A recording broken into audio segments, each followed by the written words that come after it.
100억대 보상금 숨기고 거지 행세했더니 친자식들의 충격적 민낯이 드러났습니다.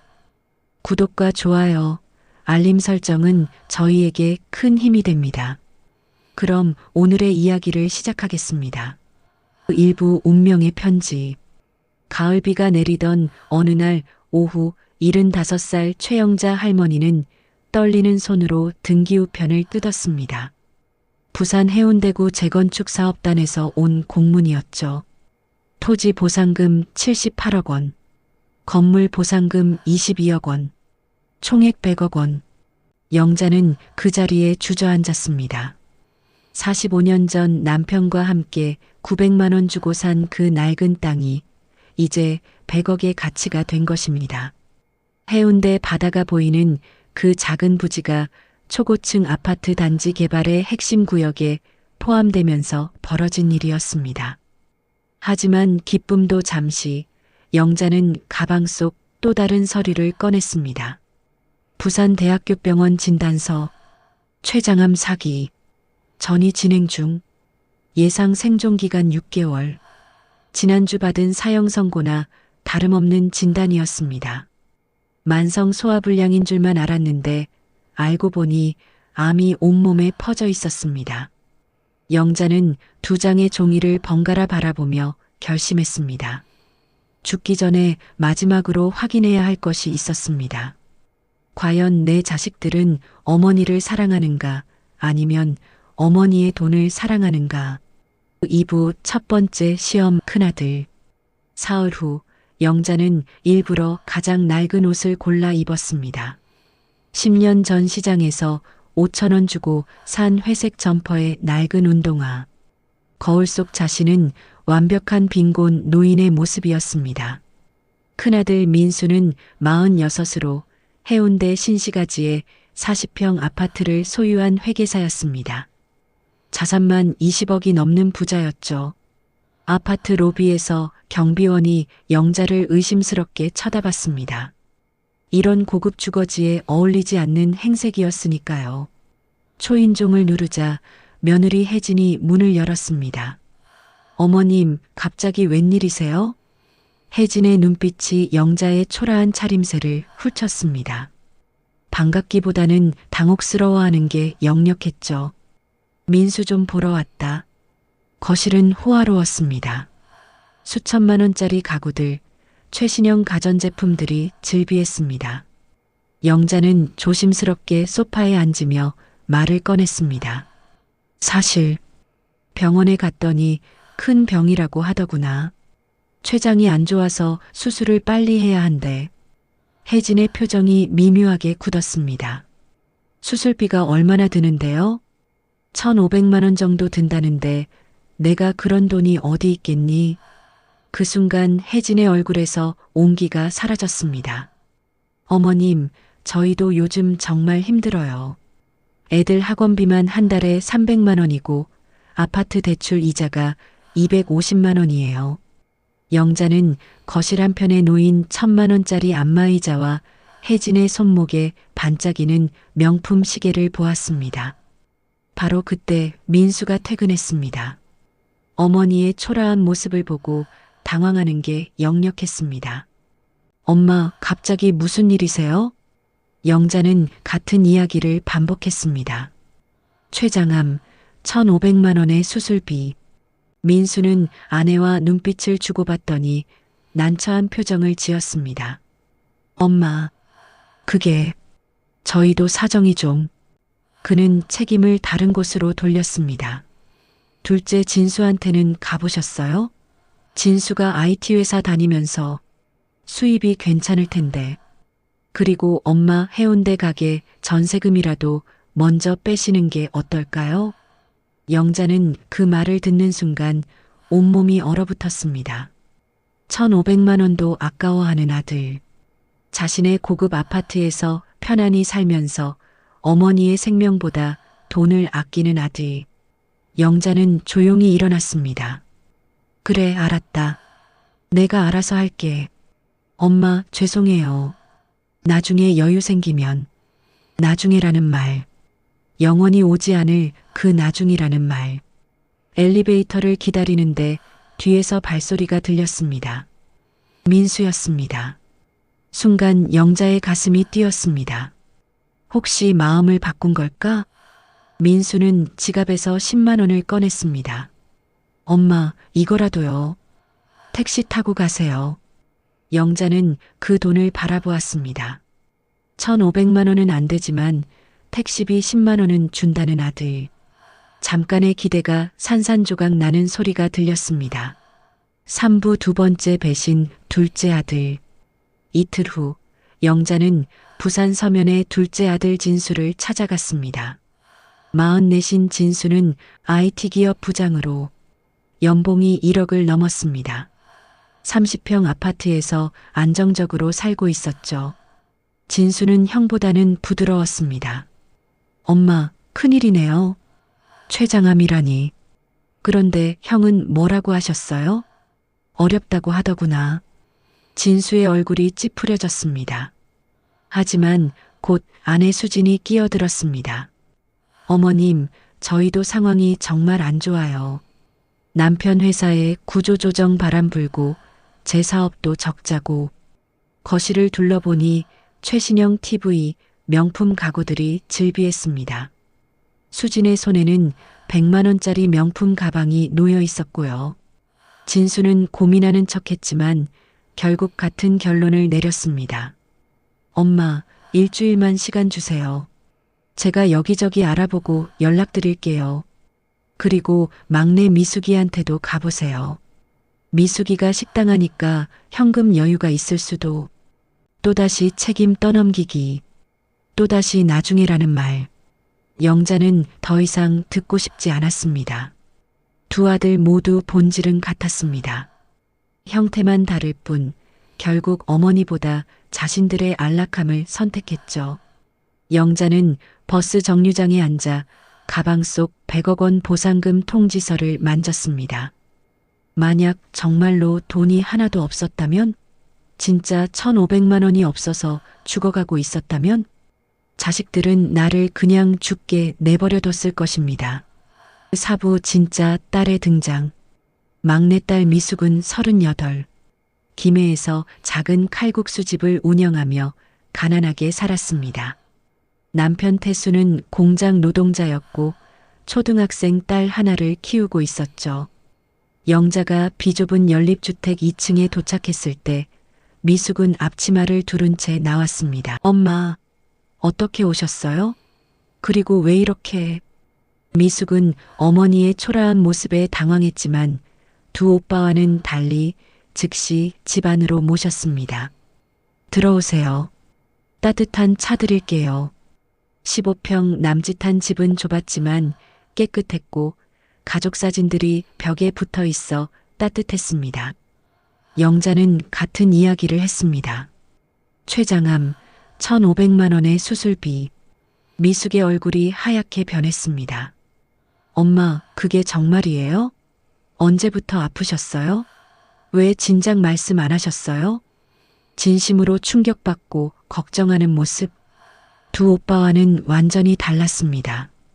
당장 수술하셔야죠. 어느 병원이에요? 수술비가 1,500만 원이 든다는구나. 미숙은 잠시 멈췄다가 벌떡 일어났습니다. 방 한쪽 서랍을 열더니 낡은 통장 3개를 꺼냈습니다. 엄마, 일단 이거 쓰세요. 540만 원이에요. 저랑 태수 씨가 나머지는 어떻게든 마련할게요. 영자는 눈물이 핑 돌았습니다. 통장 잔액들 180만 원, 200만 원, 160만 원. 미숙 가족이 몇 달간 아껴 모은 전 재산이었습니다. 미숙아, 이걸 어떻게 받니? 너희 생활은 어떡하고? 엄마, 제발요. 엄마가 건강하셔야 저희도 살 수 있어요. 돈은 다시 벌면 되는 거예요. 엄마는 하나밖에 없잖아요. 미숙은 어머니의 손을 꼭 잡고 울었습니다. 오빠들은 뭐라고 했어요? 어렵다고 하더구나. 미숙의 얼굴이 일그러졌습니다. 말도 안 돼요. 두 오빠는 그렇게 잘 사는데. 엄마, 오빠들 말씀은 신경 쓰지 마세요. 제가 책임질게요. 바로 그때 남편 태수가 공장에서 돌아왔습니다. 상황을 들은 태수도 즉시 말했습니다. 어머님, 걱정하지 마세요. 제가 친구들한테 빌려서라도 마련할게요. 저희 어머니도 암으로 돌아가셨는데 그때 제대로 못 해드린 게 평생 한이에요. 어머님은 꼭 살리겠습니다. 영자는 사위의 말에 가슴이 뜨거워졌습니다. 친아들들보다 사위가 더 효자였습니다. 그날 저녁 미숙 가족과 함께 밥을 먹으며 영자는 마음을 정했습니다. 이제 진실을 밝힐 때가 왔습니다. 하지만 그 전에 한 가지 더 해야 할 일이 있었습니다. 오부 30년 우정의 증가. 영자에게는 35년 지기 친구 박순이가 있었습니다. 같은 해 부산에 올라와 함께 고생하며 살아온 동갑내기 친구였죠. 우연히 병원 앞에서 마주친 순이는 많이 수척해 있었습니다. 순이야, 너 많이 안 좋아 보이네. 순이는 망설이다가 털어놨습니다. 위암 3기. 수술비 2천만 원이 필요한데 돈이 없다고. 아들이 있지만 외국에서 살면서 자기도 어렵다고 했다고. 영자는 가슴이 무너졌습니다. 순이는 자신이 가장 어려웠을 때 200만 원을 빌려줘서 가게를 시작할 수 있게 해준 은인이었습니다. 자식들이 어렸을 때 돌봐준 친구였습니다. 영자는 주저하지 않았습니다. 순이야, 내가 해결할게. 내일 당장 병원 가자. 너도 형편이 어려운데. 괜찮아. 내게 방법이 있어. 영자는 자신의 적금을 깨서 2천만 원을 순이에게 건넸습니다. 100억은 아직 비밀이었지만 평생 모은 돈 중 일부는 쓸 수 있었습니다. 순이의 수술은 성공적이었습니다. 의사는 조금만 늦었으면 위험했을 거라고 했죠. 회복실에서 순이는 영자의 손을 꼭 잡았습니다. 영자야, 고마워. 정말 고마워. 뭘? 내가 그때 나 살렸잖아. 영자는 순이에게 모든 걸 털어놨습니다. 100억 원 보상금 이야기, 자식들을 시험한 이야기, 췌장암 진단까지. 순이는 충격을 받았습니다. 그럼 아들들이 그 돈이 있는 줄 몰라? 응. 일부러 숨기고 시험해 본 거야. 그래서 결과가 어땠는데? 둘 다 실망이었어. 1,500만 원도 아깝다고 하더라. 순이는 분노했습니다. 어떻게 그럴 수가. 자식이라는 것들이. 그날 밤 영자는 마지막 결심을 했습니다. 육부 카페에서의 폭로. 이틀 후 영자는 순이와 함께 해운대의 한 카페에 앉아 있었습니다. 그때 민수가 점심시간에 커피를 사러 들어왔습니다. 영자가 민수에게 다가갔습니다. 민수야. 엄마. 여기 웬일이세요? 민수는 깜짝 놀랐습니다. 고급 정장에 명품 시계를 찬 그는 여유로워 보였습니다. 나 친구랑 차 마시고 있었어. 아, 네. 그런데 엄마 수술은 어떻게 하실 거예요? 민수의 말투에는 여전히 책임을 회피하려는 의도가 담겨 있었습니다. 바로 그때 순이가 다가왔습니다. 민수야, 너 많이 컸네. 그런데 어머니가 아프다는데 왜 도와드리지 않았니? 순이 이모, 저희도 사정이 뭐가 어려워? 넌 잘 살고 있잖아. 순이의 목소리가 높아졌습니다. 주변 사람들이 쳐다보기 시작했습니다. 목소리 좀 낮춰주세요, 이모. 왜?